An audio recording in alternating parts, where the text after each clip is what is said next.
하나님의 말씀은 고린도후서 4장 3절부터 6절입니다.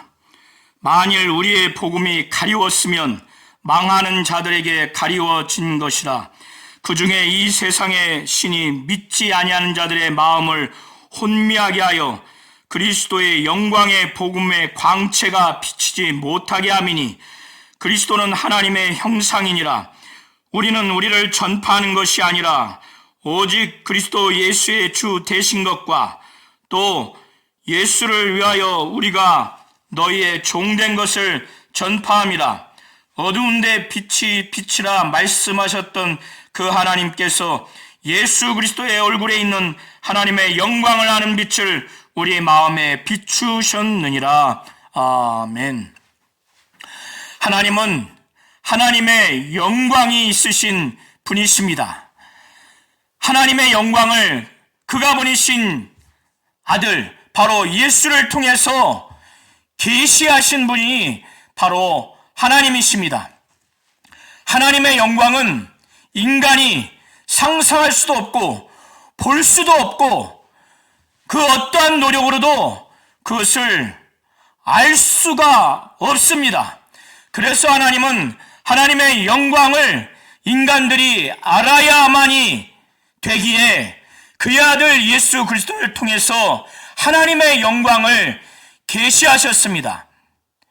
사도 바울은 그가 개척한 고린도 교회 안에서 시간이 지남에 따라서 거짓 사도들이 들어와서 선동함으로 인해서 사도 바울의 사도의 권위의 정당성, 정통성까지 훼손하고 또 사도로서의 사역에 대해서까지 힐문하는 상황이 도래했습니다.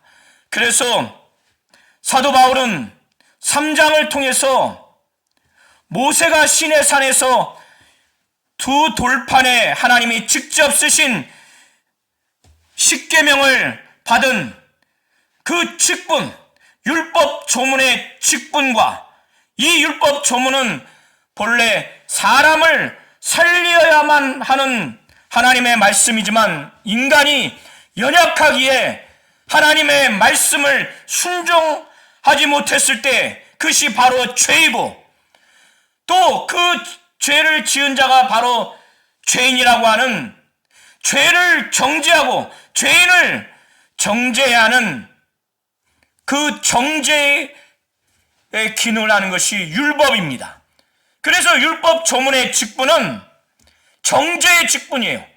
그 정죄의 직분을 한 모세도 시내산에서 하나님과 대화해서 그 영광이 그 얼굴에 비쳐서 이스라엘 민족들이 두려워서 그의 얼굴을 볼 수 없었습니다. 그러나 사도 바울은 자신이 받은 사도의 직분은 모세가 받은 율법 조문의 직분, 정죄의 직분, 그 율법 조문은 사람을 죽이게 하는 그런 결과를 맺을 수밖에 없지만은 자신이 받은 이 직분은 모든 죄인이라 할지라도 의를 선포할 수 있는 의의 직분이요.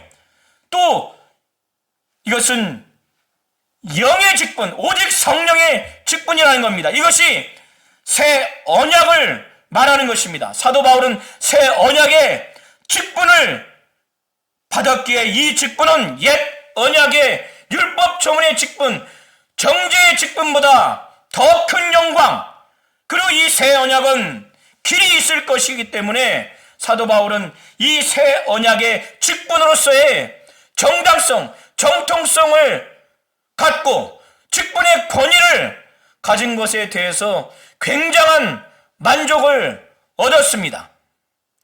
그가 새 언약의 일꾼을 삼기에 하나님이 만족해 한 것은 그의 지식과 그의 능력과 그의 경험이 아니고 율법 조문으로 말미암지 아니하고 오직 영으로 말미암은 것입니다. 하나님이 그렇게 하신 것입니다.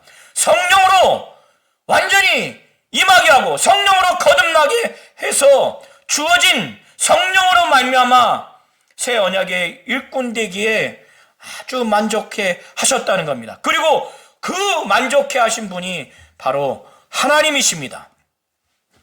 그래서 사도 바울은 자신이 받은 이 직분을 받았기 때문에 긍휼하심을 입은 대로 낙심하지 않는다고 말합니다. 이것은 자신이 다메섹에 가는 그 길가 위에서, 다메섹 도상에서 충격적으로 예수를 만남으로 인해서 그때 사도로 부르심을 받은 그 사건을 배경으로 해서 사도 바울이 경험에 의해서, 확실한 체험에 의해서 고백하는 것으로 보여지는데, 사도 바울은 하나님의 긍휼, 하나님의 자비를 확실히 받았기 때문에, 그래서 그 긍휼과 자비하심으로 인해서 이 직분을 받았기에 사도 바울은 이 직분을 받은 이 권위, 정통성, 정당성을 훼손하거나 이거를 버리는 그런 포기를 할 수 없다는 거예요. 자기가 받은 이 직분은 하나님이 일방적인 은혜와 그 하나님의 자비하심, 하나님이 자기를 향한 긍휼하심으로 이 직분을 받았기 때문에 낙심하지 않는다는 겁니다. 곧 포기하지 않는다는 겁니다. 오히려 사도 바울은 하나님의 자비와 긍휼을 따라서 그걸 체험해서 직분을 받았기 때문에 오히려 그는 남들이 보지 않는 곳에서 부끄러운 그런 행동마저 그는 배척한다는 겁니다. 그걸 버린다는 겁니다. 그래서 이에 숨은 부끄러움의 일을 버리고 그가 신앙인으로서 뿐만 아니라 사도로서의 사역을 하는 데 있어서 구체적인 방식이나 구체적인 면면에 있어서도 그는 속임으로 행하지 않는다는 겁니다. 간사하게, 간교하게, 간계를 써서 하지 않는다는 거예요. 그는 그리고 거짓 사도들과 같이 자기들의 이익을 위해서 하나님의 말씀을 혼잡하게 하는, 곧 하나님의 말씀을 더하거나 빼거나 왜곡시키거나 변질시키는, 그러하지 아니하고 하나님의 말씀을 곧이곧대로 있는 그대로 오직 성령을 의지해서 가감하지 아니하고 왜곡하지 아니하고 변질시키지 아니하고 그는 증거했으며, 그리고 오직 진리를 나타냈다는 거예요.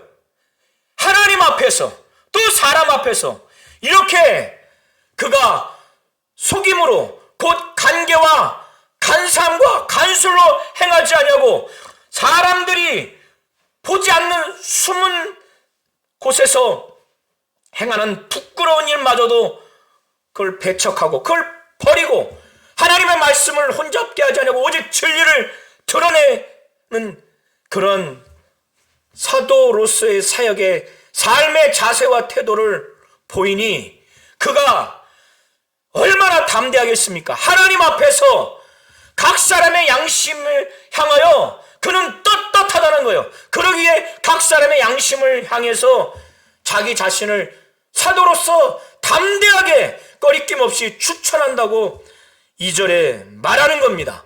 거짓 사도들은 권위도 없는, 하나님이 세워주지도 않는 거짓된 추천장을 가지고 자신들이 사도로서의 권위, 정당성, 정통성이 있는 것처럼 호도하고 왜곡시키고 그들의 사역도 하나님의 말씀을 혼잡게 하는 자들이지만 사도 바울은 그러지 않는다는 거예요. 그가 하나님 앞에서 말씀을 혼잡게 하지 않고 오직 진리를 나타내지만 결과적으로 이 복음이 가리워진 자들이 있다는 거예요. 구원받지 못하고 영혼이 멸망당하는 자들이 현실적으로 결과적으로 발생한다는 겁니다. 그리고 사도 바울을 의심하고 대적하는 일단의 무리들이 사도 바울이 하나님의 말씀을 혼잡게 하지 않고 오직 진리를 드러냈다면 모든 사람이 그런 결과가 나타나야 되는 것 아니냐. 그러나 현실적으로 왜 복음에 가려진 자들, 망하는 자들이 있는가, 이런 반문을 한 배경으로 해서 표현한 것으로 보여지는데, 사도 바울이 만일 우리의 복음이 가리워졌으면 그것은 망하는 자들에게 가리워진 것이라는 겁니다.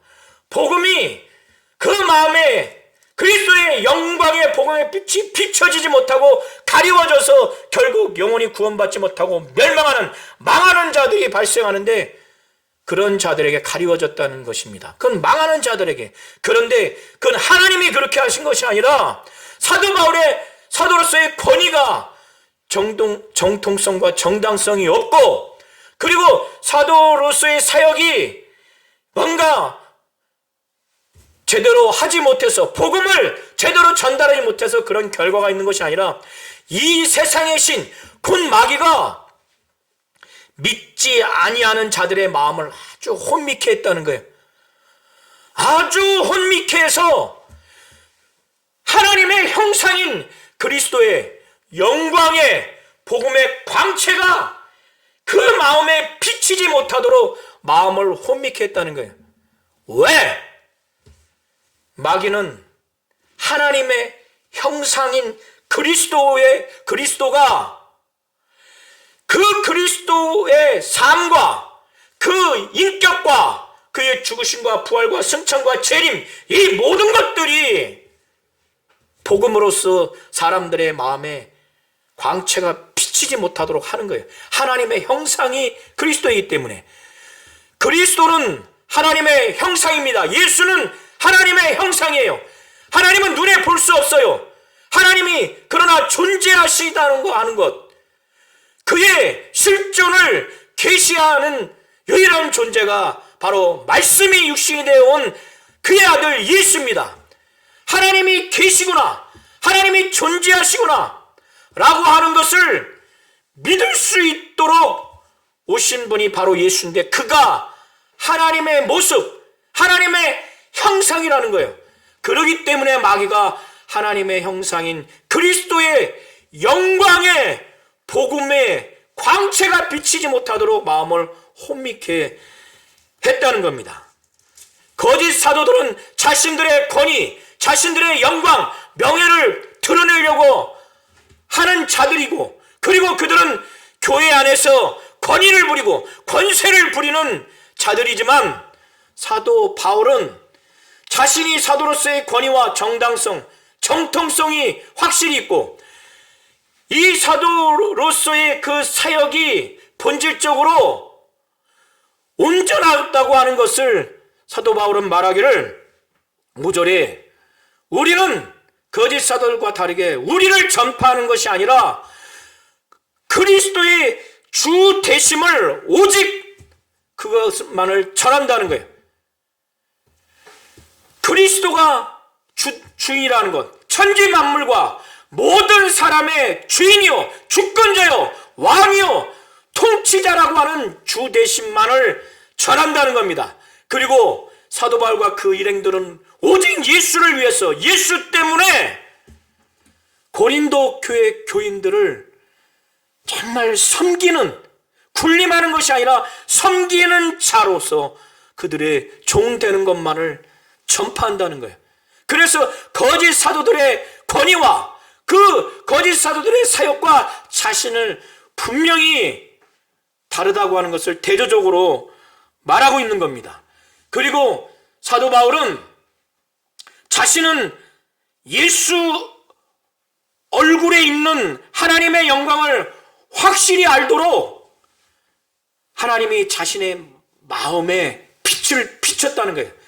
그는 다메섹 도상에서 충격적으로 예수를 만나고, 그래서 그 가운데 하나님의 영광을 그때로부터 알게 되고 체험한 것을 배경으로 해서 말하는 것으로 보여지는데, 사도 바울이 창세기 1장 3절을 인용하면서 그때 어둠 가운데 하나님이 빛이 있으라 하니 그 빛이 있어서 그 빛이 어둠 가운데 비치게 해서 사람들 눈에 밝히 볼 수 있게 한 것처럼, 하나님께서 이 사도 바울과 그 일행들에게 예수의 얼굴에 있는 하나님의 영광, 이 영광을 알도록 하는 그 빛, 그 지식의 빛을 마음에 비쳤다는 거예요.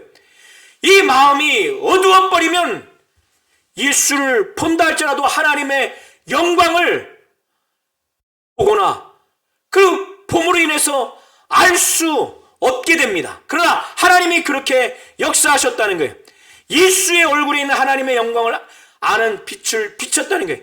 하나님의 영광을 아는 지식의 빛을 비췄다는 겁니다. 그래서 예수를 통해서 하나님의 존재와 능력과 권위와 그 모든 것들을 알게 됐고, 더 본질적으로 하나님의 영광을 알므로 인해서 이 모든 것들을 알게 됐다는 것을 말하는 것입니다. 사도 바울은 1절부터 6절까지 이것을 말하고 있습니다.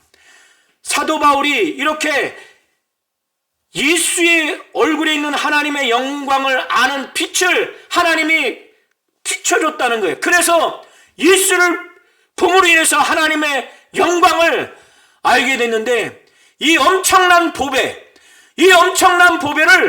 사도 바울이 얻은 것은 자신의 능력이 아니라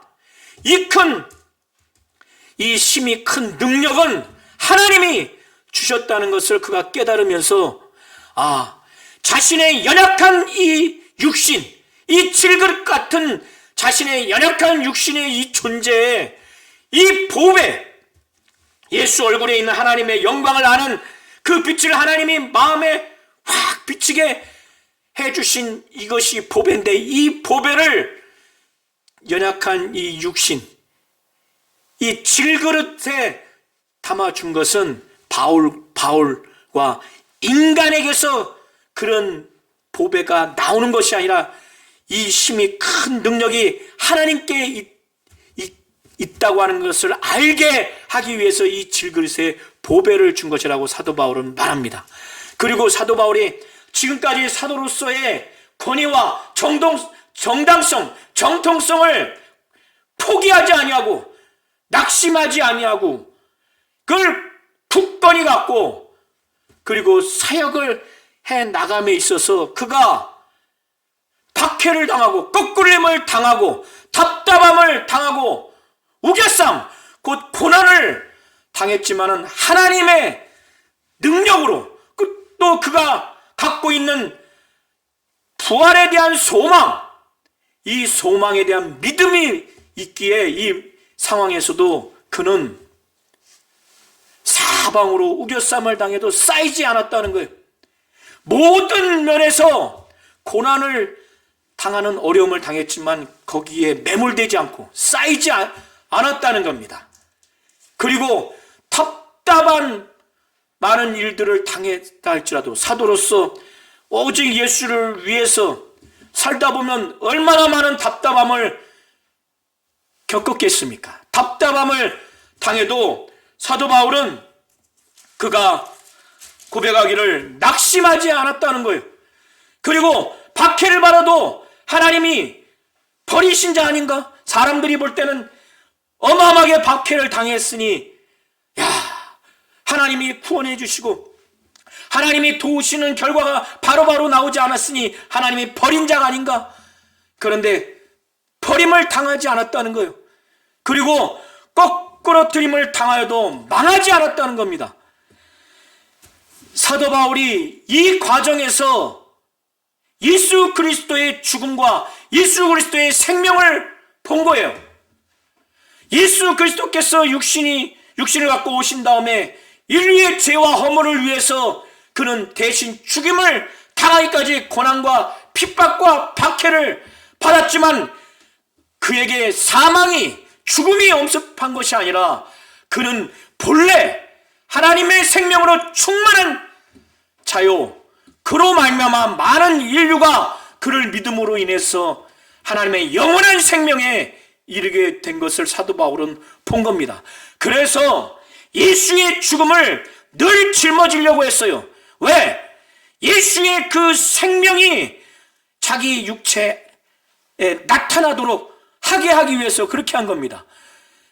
예수의 죽음을 짊어진다고 하는 것은 예수가 죽음에 이르기까지 당하는 박해와 고난, 예수를 위해서 당하는 반대, 박해, 고난, 억울함, 거꾸로팀을 당하고 그러한 우겨쌈을 당하는, 고난을 당하는 것을 두고 말하는 겁니다. 그래서 11절에 우리 살아있는 자가 항상 예수를 위하여 죽음에 넘겨짐은, 그래서 예수를 위해서 죽음에 넘겨지는 것이 사도 바울과 그 일행들이 그 육체의 죽음을, 예수의 죽음을 짊어지는, 운반하는 것이라고 말하는 것입니다. 그걸 의미하는 것입니다. 그리고 이렇게 하는 것은 예수의 생명이 또한 우리 죽을 육체에 나타나게 하려 한다고 사도 바울은 10절, 11절을 통해서 말하는 겁니다. 이렇게 사도 바울이 사도로서의 사역을 박해를 받고 거꾸로팀을 당하고 그리고 답답한 일을 당하고 우겨쌈을 당하는, 고난을 당하는 이러한 삶을 사는, 박해와 고난을 당하는 것은 예수의 죽음을 짊어지는 것이죠. 예수를 위해서 죽음에 넘겨지는 겁니다. 그래서 사도 바울과 그 일행 가운데는 사람들이 볼 때는, 육체적으로 볼 때는 사망은 그들 안에서 역사하는 거예요. 그러나 그 결과로서 사도 바울이 곳곳에서 복음을 증거하고 이제 고린도 교회 교인들에게 복음을 증거함으로 인해서 사도 바울은 말하기를 그런즉 사망은 우리 안에서 역사하고 생명은 너희 안에서 역사한다는 거예요. 복음으로 말미암아 고린도 교회 교인들이 복음을 받아들이고 예수를 믿고 구원받고 하나님의 생명에 이르게 되는 것을 두고 말하는 것입니다. 사도 바울이 그렇게 박해를 당하고 거꾸로뜨림을 당하고 답답한 일을 당하고 우겨쌈을 당하는 이런 상황에서 그것을 하나님이 육신이 있는 동안에도 생명을 건져주시고 이 많은 고난 가운데 구원해 주실 것이라고 하는 그 믿음도 있지만은 종국에 가서는 이렇게 죽는다 할지라도 하나님이 예수를 살린 것처럼 예수와 함께 우리도 살릴 것이다. 그리고 너희들 고린도 교회 교인들과 함께 하나님 앞에 서게 하실 것이라는 이 믿음을 가진 겁니다. 그런데 시편 116편의 시편 기자도 먼저 악인들에 의해서 생명의 위협, 극도의 그 상황을 겪었고 그런 상황에서 하나님께 살려달라고, 구원해달라고 하나님을 신뢰했을 때 하나님이 살려주시고 구원해 주신 것을 경험해서 그거를 시편 116편 1절부터 10절에 기록하고 있는데, 사도 바울은 그때 그 시편 기자가 어려운 상황에서 하나님께 대한 믿음, 그 믿음을 근거로 해서 대조하면서 자신도 그와 같은 믿음을 갖고 있다고 말하는 겁니다. 그래서 13절에 기록된 바 내가 믿었으므로 말하였다 한 것 같이, 이 시편 116편 시편 기자의 믿음이 있는 그 고백을 인용하면서 말하는 겁니다. 우리가 같은 믿음의 마음을 가졌으니 시편 기자와 같이 우리도 믿었으므로 또한 말하노라. 사도 바울이 믿은 바, 그가 말하고자 하는 내용이 14절입니다. 박해와 고난과 반대, 사도로서의 사역을 하다 보면 당하는 그 심한 어려운 상황 가운데 그는 죽는다 할지라도 하나님이 주 예수를 살리셨지, 그러니 우리도 함께 살리실 것이고 고린도 교회 너희들도 하나님이 살리셔서 우리와 너희가 하나님 앞에 서게 될 것이라고 하는 이 믿음을 그는 갖고 있었고 이 믿음의 내용을 말한다라고 말합니다. 그래서 14절에 주 예수를 다시 살리시니가 예수와 함께 우리도 다시 살리사 너희와 함께 그 앞에 서게 하실 줄을 아노라.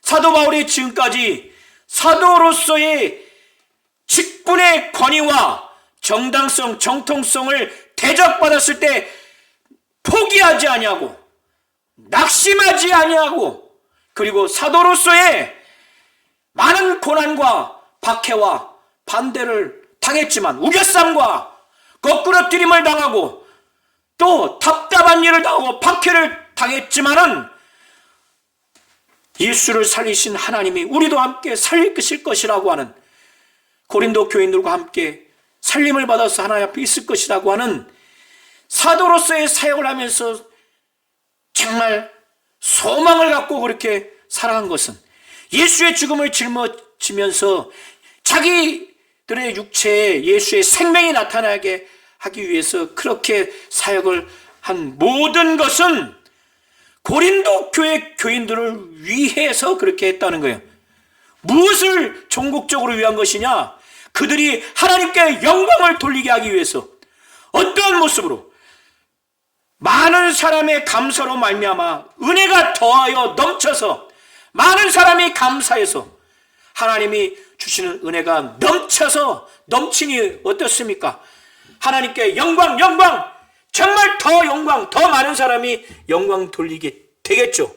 이걸 위해서 사도 바울은 이 모든 것을 고린도 교회 교인들을 위해서 했다는 거예요.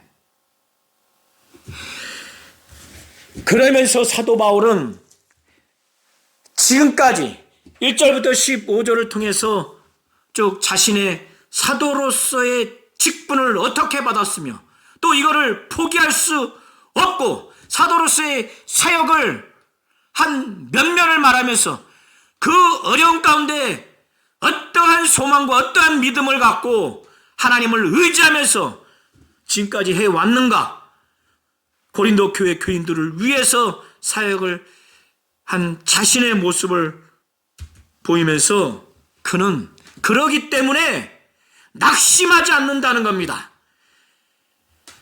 바울과 바울의 일행들이 포기하지 않는다는 거예요. 자신들의 직분을 포기하거나 사역의 길을 포기하지 않는다는 거예요. 여기에 더해서 그가 낙심하지 않는 것, 포기하지 않는 것은 그들의 겉사람, 육체의 사람은 이렇게 박해와 핍박과 고난을 받고 반대를 받을 때 심신이 괴롭죠. 상처를 받고 육체의 상처, 심지어는 생명의 위험까지 당하고 배고픔과 굶주림과 추위했다는, 그래서 그 과정을 겪게 되고 결과로서 육체는, 겉사람은 낡아질 수밖에 없어요.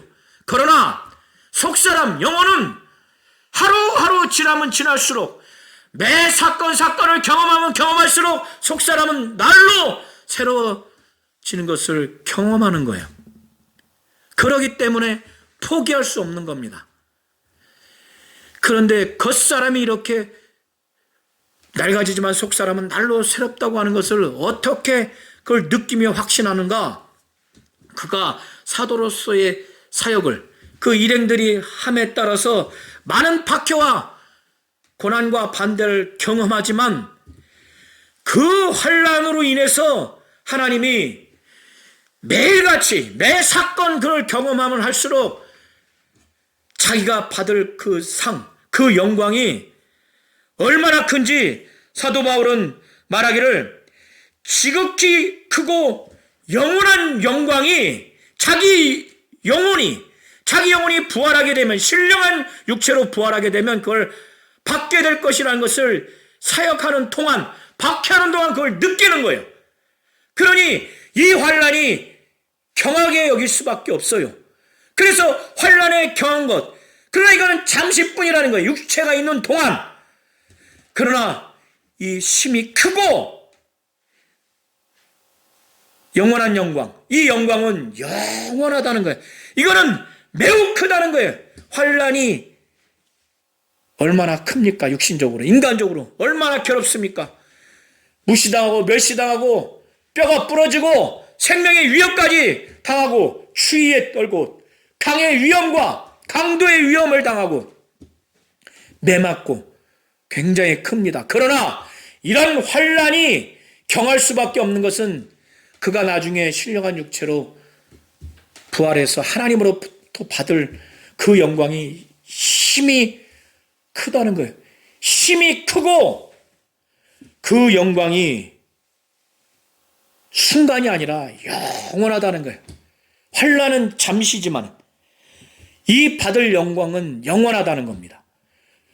이 영광이, 그래서 이 영광이 이 환난보다 중하다고 말하는 거예요. 이 경하다고 말하는 거예요. 그렇기 때문에 자신이 그걸 느끼기 때문에 지금 고난은 받고 박해는 받지만 내 속사람 영혼은 날로 새로워진다는 것을 경험하고 있는 거예요. 느끼고 있는 겁니다. 그래서 그거를 17절에 표현을 하고 있고, 사도 바울은 이런 상황에서, 그래서 사도 바울은 그의 삶, 그의 사역의 목표, 또 신앙의 목표라고 하는 관점에서 주목하는 것은 눈에 보이는 이 가시적인 육체적인 이것이 아니라는 거예요. 지금은 괴롭고 핍박받고 굶주리고 헐벗고 생명의 위협까지 당하는 이 보이는 것을 여기에 주목하지 않는다는 거예요. 그의 사도로서의 사역과 신앙생활의 그 최종 결론, 종착지, 목표의 관점에서 볼 때 여기에 주목하지 않는다는 거예요. 그가 주목하는 것은 보이는 것이 아니라 보이지 않는 것, 영적인 세계, 하늘나라, 신령한 육체로 부활하게 돼서 누릴 영원한 영광을 그는 본다는 거예요. 보이지 않는 것을 본다는 거예요. 그 이유가 눈에 보이는 것은 잠깐이라는 거예요. 그러나 보이지 않는 것은 영원하기 때문에 그가 주목하는 것은 보이는 것이 아니라 눈에 보이지 않는 것, 영혼, 영적인 세계, 하늘나라, 거기에서 받을 지극히 크고 영원한 영광, 아주 중한 그 영광을 그가 본다는 겁니다. 하나님은 영광이 있으신 분이십니다. 하나님은 자신의 영광을 인간 스스로 볼 수 없고 이해할 수 없고 찾을 수 없기 때문에 그 영광을 인간들에게 알게 하고, 그래서 그로 말미암아 하나님을 알게 하기 위해서 오직 그 하나님의 영광을 보았고 그것을 공감하고 그거를 체험케 하고 그걸 나타내고 그걸 설명할 수 있는 유일한 존재인 아들을 통해서 하나님의 영광을 계시하셨어요. 그래서 사도 바울은 예수의 얼굴에 있는 하나님의 영광을 아는 빛을 자기와 자기 일행들에게 하나님이 비쳤다는 겁니다. 그러나 마귀는 하나님의 형상인 그리스도의 영광의 복음의 광채가 마음에 비치지 못하도록 이 마음을 혼미케 한다는 거예요. 왜? 하나님의 모습, 하나님의 형상을 예수가 나타내는 존재니까. 그리스도의 영광, 그 영광이 가득한 그 영광에 대한 복음, 그 영광을 선포하는 복음, 이 복음의 막 빛이 어마어마하게 광채가 각 사람의 마음에 꽉 비쳐야 되는데, 그래야 예수를 믿고 예수 이름을 믿고 영생을 얻을 수 있는데, 하나님의 영광을 체험할 수 있는데 그걸 막아버리는 거예요. 혼미케 한 겁니다. 그러나 하나님은 사도 바울과 그 일행에게 예수 얼굴에 있는 하나님의 영광을 아는 빛을 비쳤다는 거예요. 하나님의 영광을 아는 지식의 빛을 비쳤다는 거예요. 우리 성도님들이 이걸 잘 아셔서 지금도 성령을 의지해서 겸손하여 우리의 마음에 하나님의 영광을 아는 그 빛을 계속 비치도록 예수의 공생의 사역, 예수의 인격과 그의 죽으심과 부활과 승천과 재림하시는 모든 것들, 예수의 신분과 예수의 공생의 사역과 모든 여정에 하나님의 영광을 아는 빛을 비춰달라고 막 간절히 기도하셔야 됩니다. 그리고 그리스도 예수의 영광의 복음의 광채가 지금 막 계속 강력하게 역사하도록, 그러므로 말미암아 하나님의 존재를 확실히 믿고 하나님의 능력과 권위와 정말 하나님의 영광을 확실히 알도록 그렇게 하셔야 됩니다.